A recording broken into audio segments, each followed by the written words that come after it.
Hello students. तो कल के लेक्चर में हमने पढ़ा हुआ था ट्रिग्नोमेट्री क्या होता है और ट्रिग्नोमेट्रिक रेशोज़ क्या होते हैं। ठीक है, उसके बाद हमने एक्सरसाइज शुरू किया हुआ था, पहला वाला एक्सरसाइज ट्रिग्नोमेट्री का 8.1। उसमें पहला क्वेश्चन हमने किया हुआ था। मैं आपको थोड़ा सा याद दिला देता हूँ कि जो 6 ट्रिग्नोमेट्रिक रेशोज़ हैं उनको याद रखने का तरीका मैंने आपको बताया था। पंडित बद्री प्रसाद हरी हरी बोल, ये सेंटेंस आपको याद रखना है स्टूडेंट्स।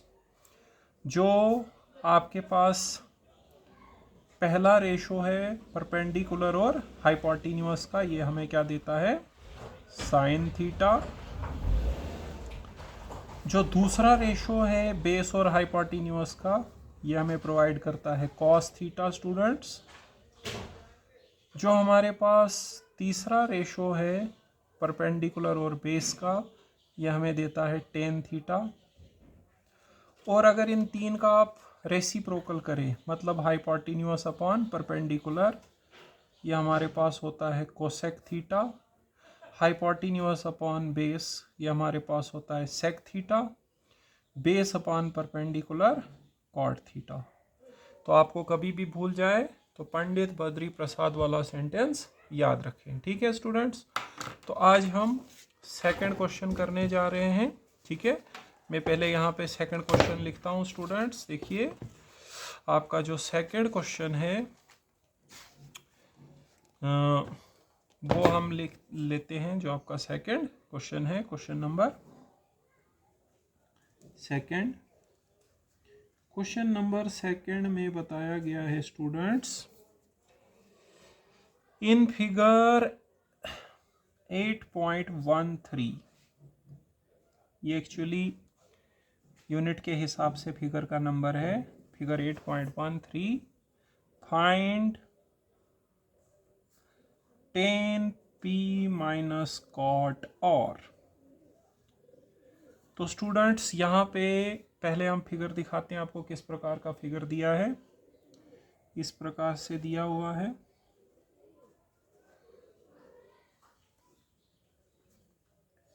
आपको एक राइट एंगल ट्राइंगल दी है पी क्यू आर।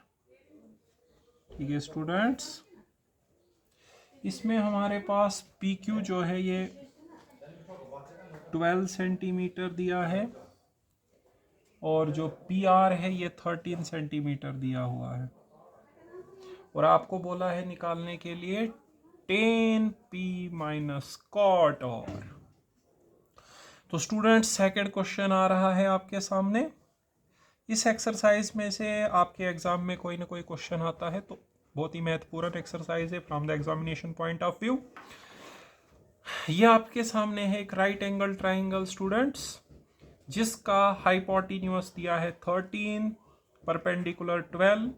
ये वाली साइड हमें मालूम नहीं है और क्वेश्चन में बताया गया है हमें किसका वैल्यू फाइंड आउट करना है, tan p माइनस कॉट। और जो टेंजेंट है उसका वैल्यू एंगल P के रिस्पेक्ट में देखना है, जो काट है उसका वैल्यू एंगल R के रिस्पेक्ट में देखना है, और फिर उन दोनों वैल्यूज को आपने सब्ट्रैक्ट करके बताना है कितना आएगा। तो सबसे पहले मैंने बोला है यहाँ पर जो भी आपको क्वेश्चन करना है, ट्राइंगल की सारी साइड्स को बेटा निकालना है। क्योंकि जैसे टेन है, टेन का फार्मूला है परपेंडिकुलर अपॉन बेस। परपेंडिकुलर पता है, बेस पता ही नहीं है। So first step is to determine all the sides of the triangle. और अगर आपको दो साइडें पता हो तो थर्ड साइड कैसे निकलेगा बेटा, ये निकलता है पाइथागोरस थ्योरम से। ठीक है, सो हम पाइथागोरस थ्योरम का इस्तेमाल करके इस ट्राइंगल का थर्ड साइड जो क्यू आर है उसको डिटरमाइन करेंगे।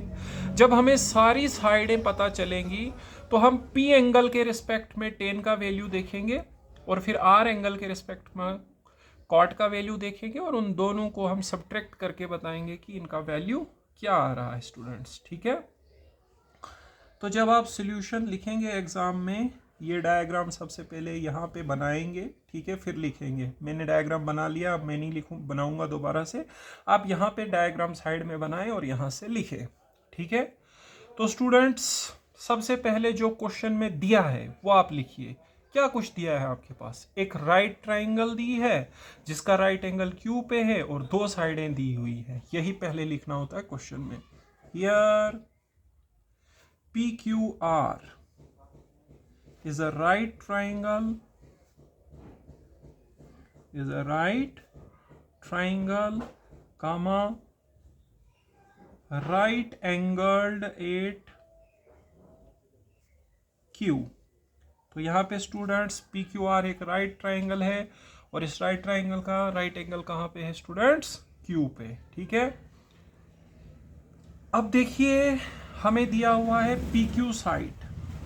पी क्यू साइड है 12 सेंटीमीटर। जो ट्रिग्नोमेट्री का यूनिट है ये एग्जाम के लिए बहुत ही महत्वपूर्ण है। इसमें दूसरा पार्ट है एप्लीकेशन ऑफ ट्रिग्नोमेट्री। ठीक है, 10 से 12 नंबर का आपके एग्जाम में आ जाएगा ये वाला यूनिट, और इस एक्सरसाइज से कोई ना कोई क्वेश्चन आ जाता है। ठीक है, सो पी क्यू दिया है 12 सेंटीमीटर, 4 मार्क्स का आता है। ठीक है, पी आर हमारे पास दिया हुआ है 13 सेंटीमीटर। सो हम क्या करेंगे? क्यू आर साइड को निकालेंगे बाय यूजिंग पाइथागोरस थ्योरम, क्योंकि जब दो साइडें दी होती है तो थर्ड साइड हम कौन सी थ्योरम से निकालते हैं? पाइथागोरस थ्योरम से। बाय पीजीटी वी हैव, आप एग्जाम में पूरा लिखें पाइथागोरस थ्योरम। तो पाइथागोरस थ्योरम बोलता है हाइपोटेन्यूस का square is equal to base का स्क्वायर प्लस परपेंडिकुलर का स्क्वायर। तो इस ट्राइंगल में आप देख सकते हैं यहाँ पे हाइपोटेन्यूस है P और बेस है हमारे पास QR और परपेंडिकुलर है PQ। जब एंगल को मेंशन करें तब आप एंगल के रिस्पेक्ट में देखें, अदरवाइज ये वाली साइड हमेशा परपेंडिकुलर हाइपोटेन्यूस रहती है, ये परपेंडिकुलर और ये बेस। अब स्टूडेंट्स इसमें आप सारा वैल्यूज जो है वो पुट कर दीजिए। यहाँ पे देखिए पी आर हमारे पास है 13 सेंटीमीटर, यहाँ सेंटीमीटर नहीं लिखना है, खाली 13 लिखना है। क्यू आर हमें निकालना है बेटा। ठीक है, और पी क्यू हमारे पास है 12। ठीक है, यहाँ पे आ गया 13 का square 169 equals to Q R का स्क्वायर प्लस 12 का स्क्वायर हो गया बेटा 144। इसको इस तरफ ट्रांसपोज कर लेते हैं, 169 minus 144 equals to Q R square.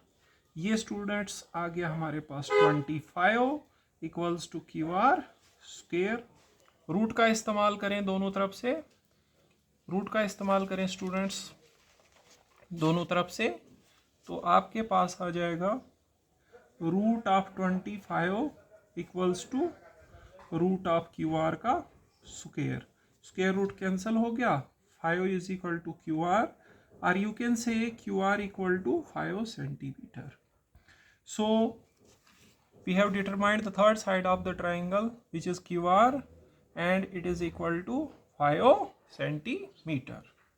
Okay students, अब देखिए जब आपने सारा का सारा साइड निकाल लिया है ट्राइंगल का, तो अब जो भी आपको पूछा गया है वो आप निकाल सकते हैं बड़े आराम से। देखिए tan P, टेंजेंट का वैल्यू देखना है एंगल P के रिस्पेक्ट में। डायग्राम को देखिए फिर से थोड़ा सा,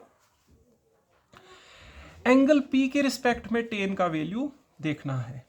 तो सबसे पहले tan का क्या फॉर्मूला होता है वो पंडित बद्री प्रसाद वाले से आपको दिखाते हैं। tan होता है परपेंडिकुलर अपॉन बेस। तो स्टूडेंट्स इसका फार्मूला होता है परपेंडिकुलर अपॉन बेस। ठीक है, बट अब हमने यहाँ पे P के रिस्पेक्ट में परपेंडिकुलर देखना है। तो मैंने आपको सिखाया था उस एंगल के सामने वाला साइड होता है परपेंडिकुलर। तो P के सामने कौन सा साइड है? Q R divided by base. Base हो गया P के एडजेसेंट साइड, वो है हमारे पास PQ। ठीक है, तो स्टूडेंट्स क्यू आर का वैल्यू है हमारे पास 5 और PQ का वैल्यू है 12। इस तरह से tan P का वैल्यू आ गया 5/12। शाबाश स्टूडेंट्स। अब देखिए इसके बाद हम निकालेंगे cot R। तो सभी को पता है काट होता है रेसिप्रोकल ऑफ द टेन। अगर टेन है परपेंडिकुलर अपॉन बेस तो काट होगा बेस बाय परपेंडिकुलर। तो स्टूडेंट्स आपके पास, लेकिन यहां पे आपको देखना है कि यहां पे कौन सा एंगल है, आर, तो आपको अब साइड्स को आर के रिस्पेक्ट में देखना है। तो आर के रिस्पेक्ट में जब देखें तो बेस तो उसकी एडजेसेंट साइड आएगी विच इज क्यू आर, और जो परपेंडिकुलर है वो उसकी अपोजिट साइड आएगी पी क्यू। ठीक है, फर्स्ट लेक्चर में सबसे पहले मैंने आपको यही क्लियर किया था कि हम किस तरह से साइडों के नाम देंगे, क्योंकि ये आगे लग रहा था। ठीक है, तो आर के रिस्पेक्ट में बेस है क्यू आर और परपेंडिकुलर है स्टूडेंट्स पी क्यू। अब यहाँ पे भी वैल्यू लगा लीजिए, क्यू आर का वैल्यू है 5 और पी क्यू का वैल्यू है 12।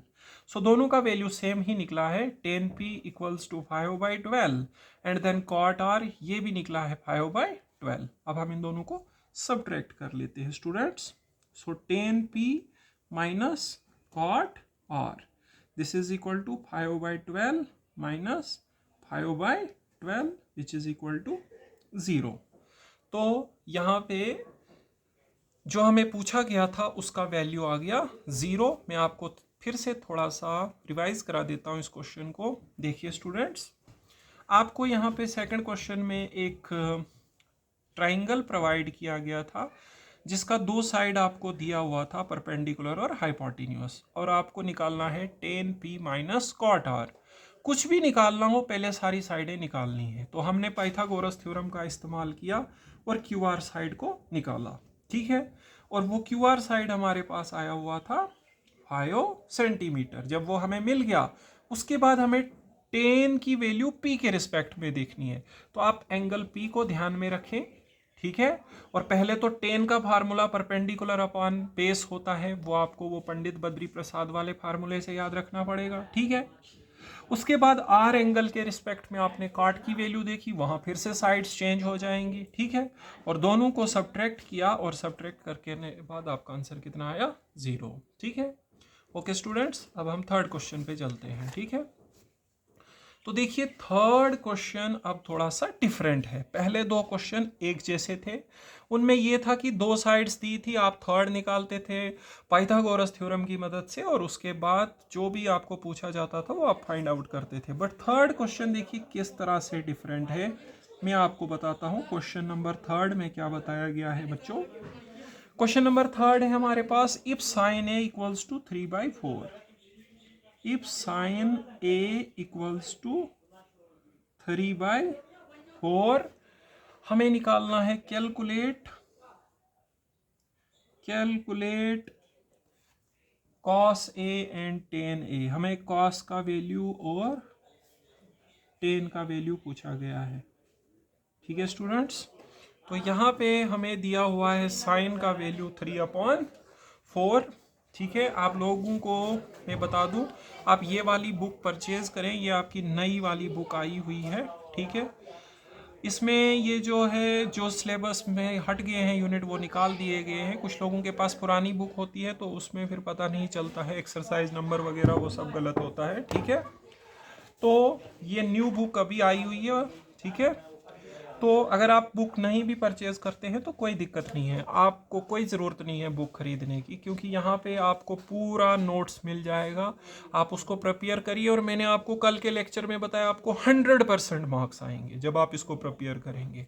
90%, 95, 99 नहीं, पूरे 100% आएंगे, बट आपको अच्छे से प्रिपेयर करना है। ठीक है, अब देखिए स्टूडेंट्स, ये वाला जो क्वेश्चन है इसमें क्या बताया गया है। ठीक है, इसमें हमें एक ट्रिग्नोमेट्रिक रेशो की वैल्यू दी हुई है, साइन की वैल्यू दी है 3/4, और स्टूडेंट्स आपको बाकी के दो की निकालनी है, कॉस की वैल्यू निकालनी है और टेन की वैल्यू निकालनी है। ठीक है, तो देखो सबसे पहले तो मैंने बोला है ट्राइंगल की सारी साइडें पता होनी चाहिए। यहाँ तो ट्राइंगल ही नहीं है, एक ट्राइंगल लेना पड़ेगा और उसकी सारी साइड्स मालूम करनी पड़ेगी, तभी जाके ये cos tan निकल सकता है, क्योंकि आपको पता है इसमें हमें साइड्स की रेशो करनी होती है। जब साइड्स ही नहीं है तो रेशो किसका करें। सो सबसे पहले हमें ट्राइंगल तो लेना ही पड़ेगा। ठीक है स्टूडेंट्स, तो हम यहाँ पे लेने जा रहे हैं एक राइट एंगल ट्राइंगल। ये हमने लिया स्टूडेंट्स एक राइट एंगल्ड ट्राइंगल ABC। अब देखिए इसमें क्या है कि हमें ये सारी साइडें मालूम करनी पड़ेंगी, ठीक है। उसके लिए हमारे पास जो क्वेश्चन में दिया है उसी से निकलेगा। हमें सिर्फ दिया है एक ट्रिग्नोमेट्रिक रेशो का वैल्यू, और वो ट्रिग्नोमेट्रिक रेशो देखा गया है एंगल ए के रिस्पेक्ट में। तो देखो यहाँ पे हमें साइन ए का वैल्यू दिया है 3/4। इसकी मदद से हम ये सारी sides first of all calculate करेंगे, और उसके बाद फिर cos और tan का वैल्यू इजिली निकल जाएगा। सबसे पहले मैंने यहाँ पर एक राइट एंगल ट्राइंगल लिया, तो मैं यहाँ पे लिखूंगा लेट, अगर यहाँ पे एंगल साइन पी होता फिर आप कुछ और लेते PQR, ठीक है। जैसा एंगल होगा यहाँ पे वैसा आप ट्राइंगल का नाम देंगे। ये ना हो कि यहाँ पे साइन पी हो और आप लिखेंगे ABC, वो नहीं चलेगा, ठीक है। Let ABC be a right triangle comma right angled at B। Okay students, अब देखिए यहाँ पे हमें साइन का वैल्यू दिया हुआ है साइन A इक्वल्स टू 3/4, ठीक है। साइन की वैल्यू दी है 3/4, इट मीन्स हमें क्या दिया है, साइन होता है परपेंडिकुलर अपॉन हाइपोटेन्यूज। आप पंडित बद्री प्रसाद वाले फार्मूले से देखिए, आपको पता लगेगा साइन इक्वल्स टू P/H, और 3/4 का मतलब है इस ट्राइंगल में परपेंडिकुलर और हाइपोटेन्यूज की रेशो है 3:4। तो मैं यहां लिखूंगा P/H is equal to 3/4 because sine is the ratio of perpendicular and hypotenuse, ठीक है। तो देखिए हमारे पास परपेंडिकुलर ए के रिस्पेक्ट में देखें तो BC है बेटा, ठीक है, और हाइपोटेन्यूज देखें तो बेटा AC है, ठीक है। सो BC/AC इक्वल्स टू 3/4। अब देखिए स्टूडेंट्स, यहां पे एक बात आपको मैं बता दूं, यहां पे कुछ लोग बोलेंगे आपको कि हाँ जी BC यहां से 3 हो गया, AC 4 हो गया, ठीक है वो, बट पूरा ठीक नहीं है। क्यों? देखिए अगर आपको रेशो दी हुई है तो इसका ये मतलब नहीं है कि बस BC की वैल्यू 3 है और AC की वैल्यू 4 है। इसका मतलब होता है BC जो है 3 का कोई भी मल्टीपल हो सकता है और AC 4 का कोई भी मल्टीपल हो सकता है। वो तो एक्चुअल सिचुएशन जब हमारे सामने होगी तो तभी देखा जा सकता है। अभी अगर बोला है हमारे पास BC और AC की रेशो 3:4 है, तो वो 3/4 भी हो सकते हैं, बट जरूरी नहीं है। वो BC 3 का कोई सा भी मल्टीपल हो सकता है और AC 4 का कोई सा भी मल्टीपल हो सकता है, ठीक है। मतलब मैं यहाँ पे देखिए थोड़ा सा रफ कर लेता हूँ, रफ में आपको एक चीज समझाता हूँ, ठीक है। ये रफ में दिखा रहा हूँ आपको। यहाँ पे BC और AC ये आपको एग्जाम में नहीं लिखना है, इसको मैं रफ लिख देता हूँ यहाँ पे, ऐसे ही आपको कुछ चीज समझा रहा हूँ। BC और AC की रेशो 3:4 है। इसका ये मतलब नहीं होता है, कुछ लोग बस यहाँ से BC 3 और AC 4 लिख लेते हैं, ऐसा ज़रूरी नहीं होता है। देखिए आप BC को 3 का कोई भी मल्टीपल लीजिए, जैसे 6 ले लिया, वही वाला जैसे इसको 2 से करके 6 आया ना, इसको भी 2 से करिए, ये 8 आएगा। जब आप इसको 2 के साथ उड़ाएंगे तो यहाँ पे 3 आ जाएगा, यहाँ पे 4 आएगा। मतलब कहने का ये है कि BC 6 और AC 8 हो सकता है, क्योंकि 6 और 8 की रेशो करेंगे जब हम इसको स्टैंडर्ड फॉर्म में लाएंगे तो फिर से हमारे पास 3:4 ही बनेगा। ज़रूरी नहीं है, आप इस 3 को 3 से मल्टीप्लाई कर लीजिए, हो जाएगा 9, और इस 4 को भी 3 से मल्टीप्लाई करिए, ये आएगा 12। फिर आप इसको 3 से उड़ाइए, 3 3 जार 9, 3 4 जार 12, सिंपलेस्ट फॉर्म में लाइए, फिर से 3:4 रेशो बनेगी, ठीक है। या अगर आप इसको 4 से मल्टीप्लाई करेंगे तो ये बनेगा 12, इसको करना है, ये 2 के साथ करने पे आया, ये 3 के साथ करने पे आया, और अगर हम 4 के साथ करें यहाँ 12 बनेगा और यहाँ 16 बनेगा। अगर हम इसको फिर 4 के साथ उड़ाएंगे तो फिर से 3:4 रेशो मिलेगी। इट मीन्स यहाँ पर BC क्या है, BC 3 का कोई सा भी मल्टीपल हो सकता है और AC जो है 4 का कोई सा भी मल्टीपल हो सकता है, बट सेम मल्टीपल लेना है। अगर इसका थर्ड लिया तो इसका भी थर्ड लेना है। सो हम यहाँ पे बोल सकते हैं BC is equal to 3 into K, where K is some integer, and AC is equal to 4 into K, मतलब A C is the multiple of 4। ठीक है, आप डायरेक्ट भी लिख सकते हैं B C is equal to 3K, A C is equal to 4K। नहीं तो फिर देखिए मैं आपको एक तरीका दिखाता हूँ। आप ए सी को यहाँ 3 की जगह लाइए और 3 को ए सी की जगह लाइए। ठीक है, तो आ जाएगा हमारे पास B C by 3 is equal to A C by 4। ठीक है, तो मैंने यहाँ पे क्या किया, ए सी को 3 की जगह ले लिया, 3 को ए सी की जगह ले लिया, क्योंकि आप इनको जब क्रॉस मल्टीप्लाई करते हैं ना, आएगा 4BC is equal to 3AC। जब आप क्रॉस मल्टीप्लाई करेंगे तो क्या आएगा स्टूडेंट्स, ये लिखना नहीं है, 4BC is equal to 3AC, समझाने के लिए है। 4 यहाँ मल्टीप्लाई में है तो इधर डिवाइड में ले आओ इसको, BC बाई 3, और 4 यहाँ मल्टीप्लाई में है तो इस तरफ डिवाइड में जाएगा तो आएगा AC बाई 4। ठीक है, तो कोई दिक्कत नहीं है, मैंने आपको डायरेक्ट बता दिया, AC को 3 की जगह, 3 को AC की जगह। और अगर अच्छे से समझ नहीं आया तो मैंने क्या सिखाया बेटा, क्रॉस मल्टीप्लाई करो, 4BC हो जाएगा 3AC के बराबर, और फिर BC के नीचे किसको ले आओ, 3 को, क्योंकि उधर मल्टीप्लाई में तो डिवाइड में आ जाएगा, ये इधर मल्टीप्लाई में तो इधर डिवाइड में आ जाएगा। ठीक है, तो यहाँ पर मैंने शॉर्ट में आपको बता दिया, AC को 3 की जगह ले जाओ, 3 को AC की जगह। ठीक है, कोई दिक्कत नहीं है। BC और AC दोनों बराबर हैं, तो BC बाई 3 और AC बाई 4 दोनों बराबर आ रहे हैं, और हम इनको मान लेते हैं, मान लो ये K के बराबर है। अब ये K क्या है बेटा, एक्चुअली BC को 3 से डिवाइड करने पे जितना आ रहा है उतना ही AC को 4 से करने पे आ रहा है। अब आ तो रहा होगा ना कुछ नंबर, 2 4 कुछ ना कुछ तो आ रहा होगा, हमें पता नहीं है, हमने लिखा K और ब्रैकेट में लिखा है से। मान लो हमने मान लिया कि K आता है, K हमारे पास 3 भी हो सकता है, 4 भी हो सकता है, कुछ भी हो सकता है। ठीक है, अब आप इसको 1 बाई 1 K के साथ इक्वेट करिए, BC by 3 is equal to K। यहाँ से आपका वैल्यू BC का आ जाएगा बेटा 3K। ठीक है, उसके बाद ये BC निकल गया, आप चाहो तो यहाँ डायग्राम में लिख सकते हो, पहले निकालते हैं फिर लिखते हैं क्योंकि आपको ये दिख नहीं रहा होगा। आल्सो AC बाई 4 जो है वो K के बराबर है स्टूडेंट्स। यहाँ से AC का वैल्यू कितना आएगा बेटा, 4K आ जाएगा। तो इस तरह से मैंने दो साइडें निकाल ली ट्राइंगल की। अभी मैं यहाँ पे उनको लिख देता हूँ। BC निकला हुआ है बेटा 3K, ठीक है, और AC निकला हुआ है 4K। ठीक है स्टूडेंट्स, अब जब दो साइडें निकल गई तो ये क्वेश्चन पीछे वाले दो क्वेश्चंस के जैसा बन गया। उनमें दो दो साइडें दी होती थी, हम पाइथागोरस थ्योरम का इस्तेमाल करके थर्ड साइड निकालते थे। तो यहाँ पर भी हम पाइथागोरस थ्योरम का इस्तेमाल करके बेस को निकालेंगे। ठीक है, तो हम यहाँ पे करने जा रहे हैं पाइथागोरस थ्योरम का इस्तेमाल और निकालेंगे students third side of the triangle. यहाँ पे फिर से ट्राइंगल बना लेता हूँ, अगर आपको दिख नहीं रहा होगा थोड़ा सा। APC इस तरह से है, आपको दो दो बारी नहीं बनाना है, एक बारी बनाना है। मैं आपको यहाँ पे दिखाने के लिए फिर से बना रहा हूँ। ठीक है, तो यहाँ पे स्टूडेंट्स देखिए हम लिखेंगे by Pythagoras theorem we have, by Pythagoras theorem we have.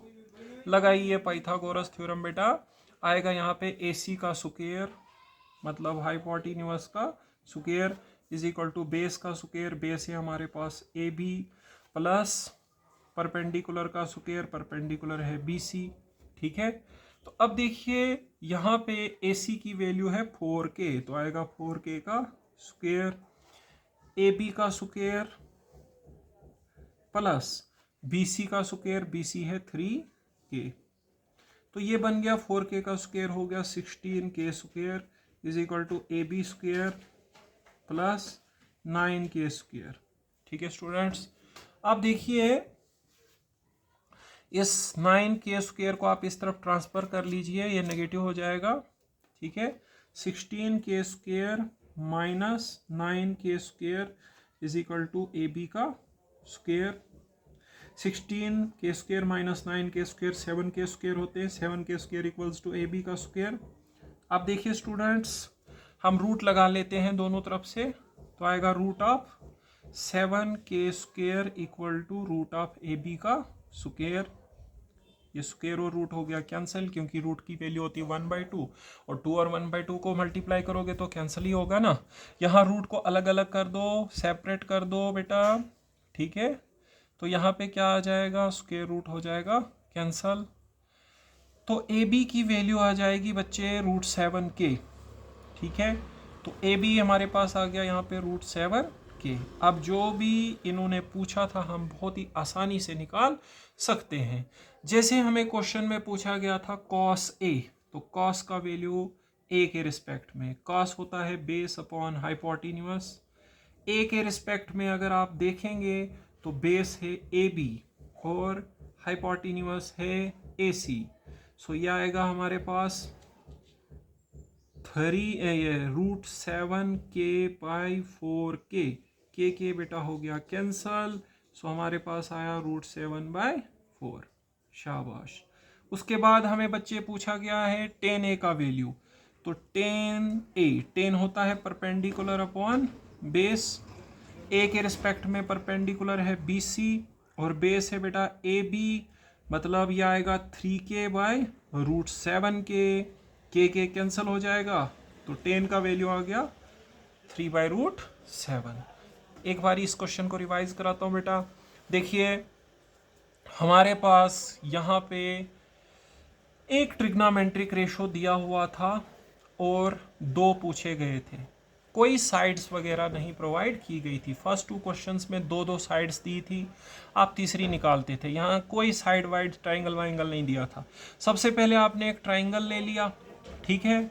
अब देखिए साइन होता है परपेंडिकुलर और हाइपोटेन्यूस की रेशो, इसका मतलब ये परपेंडिकुलर और हाइपोटेन्यूस की रेशो थी। परपेंडिकुलर था BC और हाइपोटेन्यूस था AC, ठीक है। तो BC और AC की रेशो है 3:4। इट मीन्स BC हमारे पास 3 का मल्टीपल होगा और AC 4 का मल्टीपल होगा। और मैंने यहाँ पे बना दिया BC is multiple of 3 and AC is multiple of 4, ठीक है। यहाँ पे देखिए आप चाहो तो लिख सकते हो K क्या है, where K is a positive integer या नेचुरल नंबर, ठीक है। अब देखिए जब दो साइडें मिल गई बेटा तो मैंने क्या कर दिया, पाइथागोरस थ्योरम लगा दिया और पाइथागोरस थ्योरम लगा के थर्ड साइड जो ए बी था उसको डिटरमाइन कर लिया विच इज √7k। जब मेरे को थर्ड साइड भी मिल गया तो मैं आसानी से निकाल सकता हूँ जो भी मुझे पूछा गया है। एक तो cos पूछा है, cos is the ratio of base and hypotenuse, और हमें बेस भी है हाइपोटेन्यूस भी है, तो √7/4 आ गया, ठीक है। और एक तो पूछा गया था मेरे को tan, तो tan होता है परपेंडिकुलर और बेस का रेशो, तो उसको जब मैंने इसमें पुट किया तो रेशो आया 3:√7, ठीक है। Okay, thank you students. अब आप लोग एक काम करिएगा, इस वीडियो को ज़्यादा से ज़्यादा शेयर करिए अपने जो भी स्कूल्स, जिस भी स्कूल में पढ़ते हैं अपने स्कूल के ग्रुप्स में इसको शेयर करिए, अपने फ्रेंड्स के साथ शेयर करिए, ठीक है। और मेरे चैनल को सब्सक्राइब करिए ताकि आपको रेगुलर अपडेट्स जो भी इस चैनल पे आते रहेंगे वो आपको मिलते रहेंगे, ठीक है। क्योंकि मैं इस चैनल के ऊपर आगे अलग अलग तरह के बैचेस शुरू कर रहा हूँ, जैसे कॉम्पिटिटिव एग्ज़ाम्स हो गया, JKCT, JEE main, JEE advance, या हमारे पास NDA का एग्ज़ाम है, उन सब का मटेरियल आपको यहाँ पे मिलेगा। या अगर आप कॉलेज में पढ़ते हैं तो सभी सेमेस्टर्स का जो भी मटेरियल होगा वो यहाँ पे मिलेगा। फ़िलहाल तो आपको जो आपके आगे NDA का एग्ज़ाम आ रहा है या दूसरे कॉम्पिटिटिव एग्ज़ाम्स आ रहे हैं उनकी प्रिपरेशन करनी है तो आपको कहीं जाने की ज़रूरत नहीं है। मेरे चैनल को सब्सक्राइब करिए, यहीं पे आपको सारा मटेरियल मिल जाएगा, ठीक है। Okay, thank you students.